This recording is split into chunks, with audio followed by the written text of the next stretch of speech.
A lata de spray sibilou na noite quente de Alfama, um sussurro metálico contra o murmúrio distante do Tejo e o eco longínquo de um fado vadio. Samuel Silva, Sam para os poucos que o conheciam, movia-se com uma agilidade que desmentia o seu corpo grande, os seus dedos ágeis dançando sobre a parede áspera. O capuz da sua sweatshirt, demasiado quente para a noite de junho, cobria-lhe a cabeça, uma tentativa vã de se tornar invisível. A invisibilidade era um manto que Sam conhecia bem, umas vezes desejado, outras imposto. Aos 23 anos, ser negro e gordo em Lisboa era carregar um alvo, uma justaposição de existências que muitos achavam difícil de conciliar, ou pior, fácil de desprezar.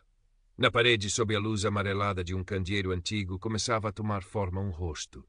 Olhos grandes e tristes, mas com uma centelha de desafio, a boca entreaberta como se fosse cantar um blues. Era um dos seus fantasmas de Alfama, os rostos que ele pintava em cantos esquecidos, homenagens silenciosas às almas que, como ele, sentiam o peso da cidade nas costas. O cheiro adocicado da tinta misturava-se com o aroma a manjerico e sardinha assada que já pairava no ar, anunciando as festas de Lisboa que se aproximavam. Para Sam, era uma época agridoce. A cidade vibrava, mas ele sentia-se mais exposto, mais consciente dos olhares. Um barulho de passos fê-lo sobressaltar-se. O coração martelou-lhe no peito, um tambor descompassado. Guardou a lata na mochila e encolheu-se nas sombras, o corpo volumoso a tentar fundir-se com a pedra antiga. Era Diogo Vasconcelos. Impecavelmente vestido, mesmo àquela hora, o cabelo loiro penteado para trás, o queixo erguido. Diogo era o presidente da Associação de Moradores, o guardião autoproclamado da decência de Alfama. Parou, olhou para o esboço na parede, o seu rosto crispando-se num esgar de desdém. Mais lixo, murmurou Diogo, alto o suficiente para ser ouvido. Não olhou para as sombras. Talvez não o visse, talvez não quisesse ver. Esta gente não tem respeito por nada. Precisamos de mais patrulhamento, limpar estas ruas. Sam prendeu a respiração, o insulto a ecoar nos seus ouvidos, a familiar sensação de raiva impotente a subir-lhe pela garganta. Esta gente. Ele sabia quem era esta gente. Eram ele, os seus rostos, a sua existência. Diogo continuou o seu caminho, os seus sapatos caros a ecoarem na calçada, deixando Sam sozinho com o seu fantasma inacabado e a amargura na boca. Voltou para casa, um rés do chão úmido mas acolhedor, onde o cheiro a cachupa da sua avó Lourdes pairava como uma bênção. Ela estava à sua espera, os olhos sábios a lerem a tempestade no rosto do neto. Outra noite difícil, meu menino, perguntou ela, a sua voz um bálsamo. Sam encolheu os ombros, deixando a mochila cair no chão. O costume, avó. O Diogo. A avó Lourdes suspirou. Esse homem tem o coração pequeno. Mas tu tens ouro nas mãos e na alma, Samuel. Não deixes que a pequenez dele apague a tua luz. Ela estendeu-lhe um cartaz que tinha ido buscar à associação naquela tarde. Olha, talvez seja a tua oportunidade. Os olhos de Sam percorreram o cartaz. Concurso de arte urbana Pinta a Alma de Lisboa. A Associação de Moradores, sob a liderança de Diogo, promovia um concurso para pintar um grande mural numa empena cega, mesmo no coração de Alfama. O prémio era modesto, mas a visibilidade à oportunidade de pintar algo grande, algo seu, à luz do dia, era vertiginosa e assustadora. Eles nunca me escolheriam, avó, disse Sam, a voz rouca. Sabes como o Diogo me olha, como todos eles me olham. E tu vais deixar que os olhos deles te definam? Retorquiu a avó Lourdes, a sua voz firme. A tua alma também é Lisboa, Samuel. Talvez mais do que a deles. Mostra-lhes a tua Lisboa. A ideia floresceu na mente de Sam, um rebento teimoso a romper o solo árido da dúvida. Um mural, grande, visível, uma declaração. A sua alma de Lisboa. Seria uma Lisboa diferente daquela que Diogo imaginava, uma Lisboa de muitas cores, muitas formas, muitas histórias. Uma Lisboa que o incluía. O medo ainda lá estava, um nó frio no estômago, mas pela primeira vez em muito tempo a esperança era um pouco mais forte. Nos dias seguintes, Sam mergulhou nos seus esboços. A sua pequena casa encheu-se de folhas de papel, carvão e cores. Rostos, vielas, sardinhas, cravos, o Tejo, tudo se misturava sob os seus dedos. Mas a dúvida persistia. Como transformar a sua dor e a sua esperança em algo que os outros pudessem ver e entender? Como enfrentar Diogo e a sua influência? Numa tarde, enquanto procurava inspiração perto do mirador de Santa Luzia, observando os azulejos e o rio, a sua atenção foi capturada por uma explosão de cor e som.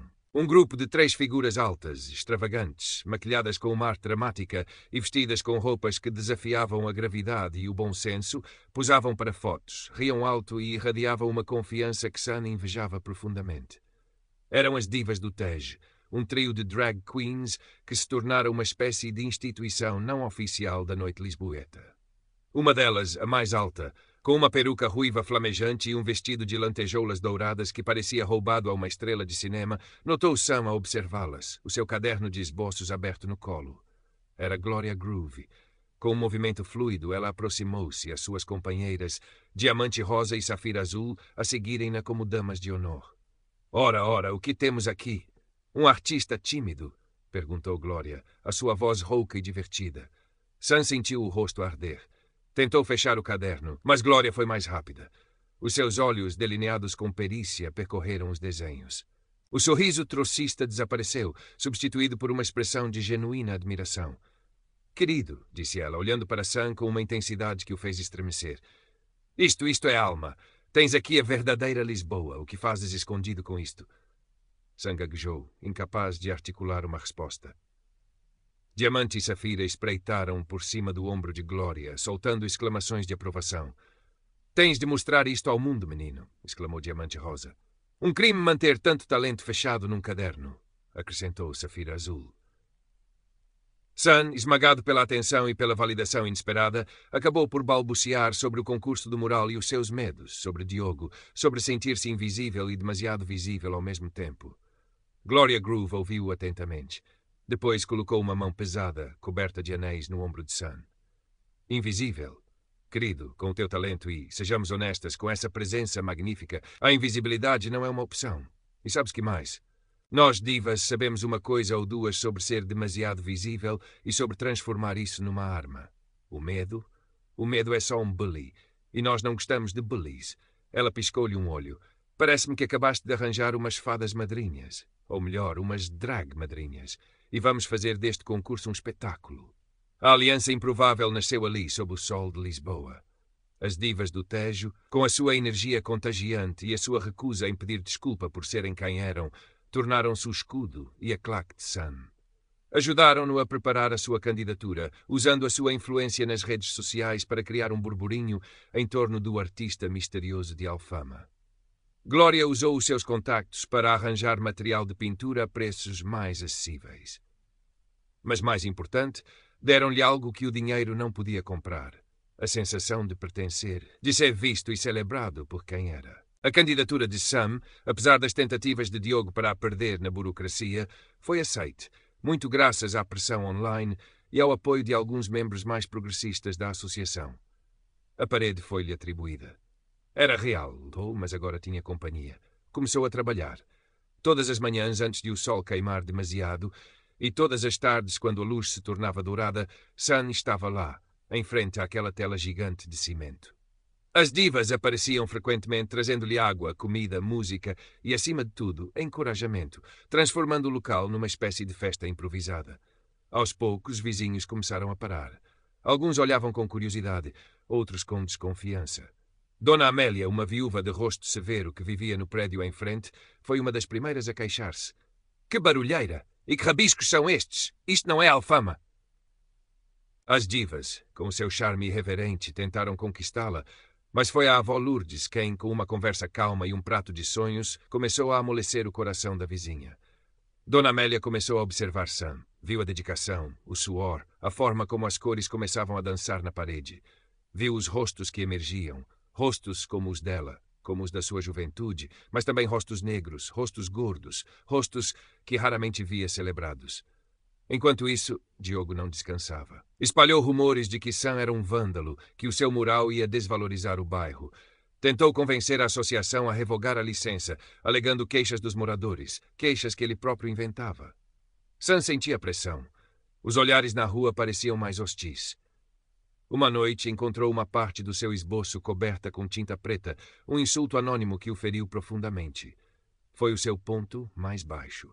Sentou-se no chão, as latas de spray ao lado, e chorou, sentindo o peso do mundo, o peso do seu corpo, o peso da sua pele. Estava pronto para desistir. Foi Gloria Groove quem o encontrou assim. Sentou-se ao seu lado, o seu brilho habitual um pouco atenuado pela empatia. Não disse muito, apenas partilhou um pouco da sua própria história. A rejeição da família, os insultos na rua, as portas fechadas, a luta para construir uma armadura de lantejoulas e maquilhagem para proteger um coração vulnerável. Sabe, Sam, disse ela, voz baixa, a armadura ajuda, mas a verdadeira força vem quando percebes que as tuas cicatrizes não são feias, são o mapa da tua sobrevivência. E a tua arte é o teu mapa. Não deixes que ninguém o rasgue. A avó Lourdes chegou com mais vizinhos, incluindo Dona Amélia. Traziam panos e baldes. Sem dizerem uma palavra, começaram a limpar a tinta preta. Dona Amélia, com uma determinação feroz, esfregava a parede. Ninguém mexe com os nossos artistas, disse ela, a voz firme, olhando diretamente para Sam. Naquele momento, Sam percebeu que a sua luta não era só sua. A sua arte estava a tecer fios invisíveis, a conectar pessoas. A sua Lisboa estava a ganhar vida, não só na parede, mas à sua volta. Ele levantou-se, pegou numa lata de spray e voltou ao trabalho. A noite principal das festas chegou, vibrante e caótica. O cheiro a sardinha era intenso. A música popular ecoava por todas as vielas. Em frente ao mural quase terminado de Sam, uma multidão começava a juntar-se. O mural era deslumbrante. Era uma tapeçaria de Alfama, mas vista através dos olhos de Sam. Havia varinas com traços africanos, músicos de fado com corpos redondos, crianças de todas as cores a brincar na calçada e no centro um grande coração feito de azulejos, refletindo as luzes da festa. Era ousado, belo e inegavelmente político. Diogo apareceu, o seu sorriso tenso, flanqueado por alguns dos seus apoiantes mais conservadores. Pegou no megafone. Caros amigos de Alfama, começou ele, a sua voz amplificada a cortar a música. Agradeço a vossa presença. Viemos celebrar a nossa cultura, a nossa tradição. Mas o que vemos aqui, ele apontou para o mural. Isto não é a alma de Lisboa. Isto é uma provocação, uma distorção, uma tentativa de manchar a nossa identidade com ideologias que não nos pertencem. Um murmúrio percorreu a multidão. Alguns aplaudiram Diogo, outros olhavam desconfortáveis. Sam sentiu o sangue gelar. Este indivíduo, continuou Diogo, a sua voz a pingar desprezo enquanto olhava para Sam, não representa a Alfama. A sua arte é um insulto, e o seu lugar não é aqui. Antes que Sam pudesse reagir ou afundar-se, algo mudou. A música parou, mas foi substituída por outra. Do meio da multidão emergiram as divas do Tejo em todo o seu esplendor festivo, com colunas de som portáteis. Gloria Groove, com o microfone na mão, subiu a um caixote. Peço desculpa, querido Diogo, mas acho que o teu microfone está avariado. Só sai lixo, disse ela e a multidão riu. A alma de Lisboa? Queres falar da alma de Lisboa? A alma de Lisboa não é uma fotografia a preto e branco guardada numa gaveta. A alma de Lisboa está aqui. Ela apontou para a multidão diversa. Está nos velhos e nos novos, nos que nasceram cá e nos que escolheram esta cidade para amar. Está em todas as cores, todas as formas, todas as batidas do coração. E a alma de Lisboa, meu caro, está neste mural. A multidão aplaudiu, mais forte desta vez. Diamante e Safira começaram a dançar, envolvendo as pessoas. A avó Lourdes e Dona Amélia estavam na primeira fila, os olhos a brilhar de orgulho. Glória estendeu o microfone a Sam. Diz-lhe, Sam. Diz-lhes qual é a tua Lisboa. Sam olhou para a multidão, para os rostos expectantes. Olhou para o seu mural. Olhou para Diogo, cujo rosto estava vermelho de raiva. E pela primeira vez, não sentiu medo, sentiu força. A voz tremeu-lhe um pouco no início, mas depois firmou-se. Esta é a minha Lisboa, disse ele, a sua voz ressoando, surpreendentemente forte. É a Lisboa que me viu crescer, que me viu chorar e que me viu sonhar. É a Lisboa da minha avó que me ensinou o que é a força. É a Lisboa que nem sempre me aceitou, que muitas vezes me fez sentir que o meu corpo e a minha pele estavam errados. Ele fez uma pausa, olhando nos olhos de Diogo. Mas o meu corpo não está errado. A minha pele não está errada. A minha arte não está errada. Esta Lisboa aqui, ele acenou para o mural, é a Lisboa que eu vejo, a Lisboa que eu amo. Uma Lisboa onde todos temos um lugar. Onde todos somos alma. Se não gostam desta Lisboa, então talvez a vossa alma é que seja pequena demais. Um silêncio tenso caiu sobre a praça, seguido por uma explosão de aplausos e vivas que abafou qualquer tentativa de Diogo protestar. As pessoas avançaram, tocando no mural, tirando fotos, abraçando Sam. Diogo, derrotado e humilhado, retirou-se com os seus poucos apoiantes, a sua figura diminuída pela celebração vibrante. O mural de Sam tornou-se o coração das festas naquela noite e nos dias que se seguiram. Tornou-se um ponto de encontro, um pano de fundo para selfies, um símbolo. Nas semanas seguintes, a reputação de Diogo foi abalada. A sua tentativa de sabotagem veio a público e ele acabou por perder a presidência da associação. Sam não se tornou uma celebridade da noite para o dia, nem a sua luta contra a autodúvida e o preconceito desapareceu por completo. Mas algo fundamental tinha mudado. Ele tinha encontrado a sua voz e a sua tribo. Continuou a pintar, as suas obras agora mais visíveis, mais confiantes. Recebeu convites para outros projetos. Começou a dar workshops a jovens do bairro. Numa noite quente de verão, sentado num banco de jardim com a avó Lourdes, observando as divas a fazerem uma sessão fotográfica improvisada em frente ao seu mural, Sam sentiu uma paz que há muito não conhecia. O seu corpo continuava a ser o seu corpo, a sua pele a sua pele. Mas agora ele caminhava pelas ruas de Alfama com a cabeça um pouco mais erguida, o seu coração a bater ao ritmo daquela Lisboa diversa e vibrante que ele tinha ajudado a revelar. A sua Lisboa. A sua alma,